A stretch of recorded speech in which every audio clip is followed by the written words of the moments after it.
Picture a Roman battlefield. The ground shakes with marching legionaries, shields locked, and javelins raised. But something's missing. No ranks of archers raining arrows from above. Why would one of the most powerful armies in the ancient world avoid one of the oldest weapons in warfare?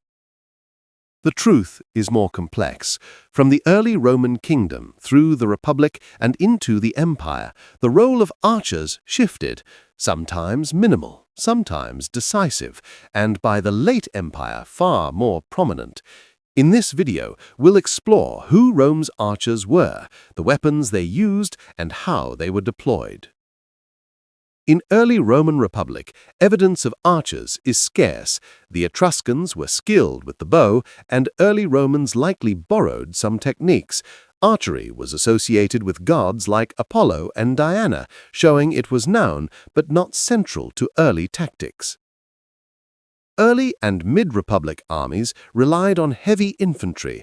Citizen soldiers fought with spears in Greek-inspired formations, later adopting the gladius and pilum. Light skirmishers carried javelins or slings, but bows were rare. Allies provided ranged support, slingers from the Balearics, javelin men from Italy.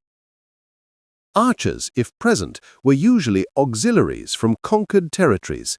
Cultural attitudes favored hand-to-hand combat. Launching missiles was less honorable.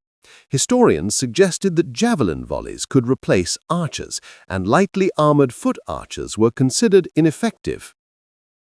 By the Middle to Late Republic, Romans faced enemies using archery effectively.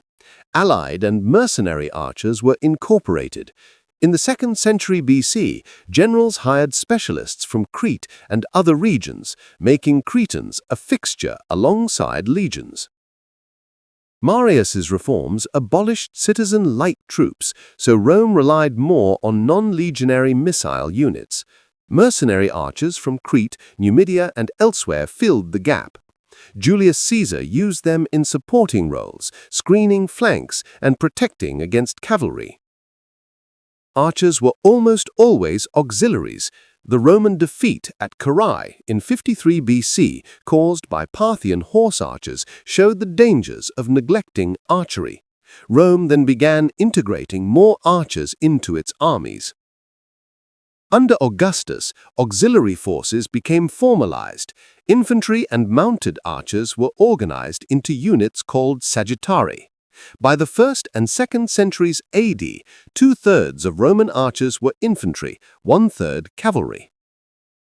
Most archers came from Syria, Anatolia, and Thrace. Cretans still served, but the empire relied on Eastern Mediterranean specialists.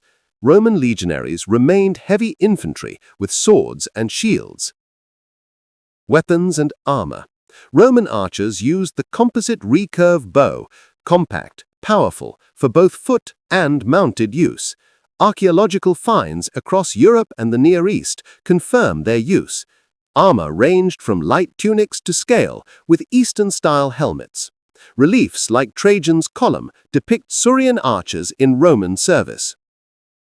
Broadhead arrows for unarmored foes, bodkin points to pierce armor. Archers softened enemy ranks before infantry charges, shooting from behind or among legionaries to break morale. In sieges, archers suppressed defenders, cleared walls, and supported engineers moving towers and battering rams. Though effective, they were still secondary to legionaries in status. By the late Empire, archery became central. Enemies like Parthians, Persians, and Huns used mounted archers.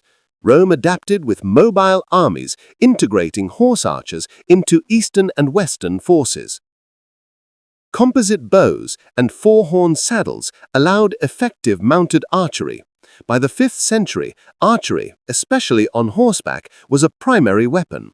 The Byzantine Empire continued this tradition for centuries. Why did the misconception arise that Romans didn't use archers? Early Rome relied on heavy infantry and marginal archery. But as conditions demanded, archers were integrated, from Cretan mercenaries to imperial foot and horse archers. The bow earned its place in Rome's arsenal. Early Romans may have looked down on archers, but later Romans mastered them. Rome adapted to changing warfare, turning the once neglected bow into a formidable weapon. Subscribe for more documentaries on ancient warfare, weapons, and daily life.